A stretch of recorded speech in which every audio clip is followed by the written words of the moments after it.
Bugungi kunda yoshlarning bo'sh vaqtini mazmunli tashkil etish, ularni sportga keng jalb qilish hamda vatan himoyasiga tayyor avlodni tarbiyalash dolzarb vazifalardan biri sanaladi.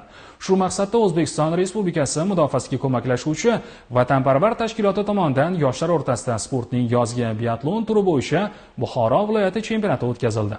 Qiziqarli va murosasiz kechgan bahslarda ishtirokchilar o'zlarining jismoniy hamda texnik tayyorgarlik darajalarini namoyon etish imkoniga ega bo'lishdi. Shofirkon tumani markaziy o'yingohida yozgi biatlon bo'yicha o'tkazilgan Buxoro viloyati chempionatida vatanparvar tashkilotining tuman va shaharlardagi o'quv muassasalari jamoalari qizg'in bahs olib bordilar. Ushbu musobaqani o'tkazilishdan asosiy maqsad sportning texnik va amaliy turlarini ommalashtirish, yoshlarni tashkilotning sport seksiyalari va to'garaklariga keng jalb qilish va ularni harbiy vatanparvarlik ruhida tarbiyalashdan iborat.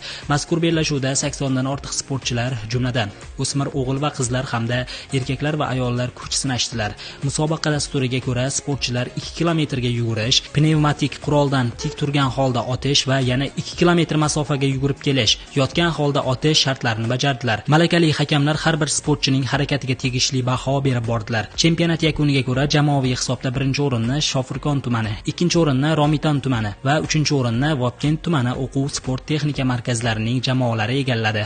G'oliblar va yuqori o'rinlarni qo'lga kiritgan sportchilar vatanparvar tashkiloti Buxoro viloyati kengashining diplomlari va sovg'alari bilan taqdirlandilar.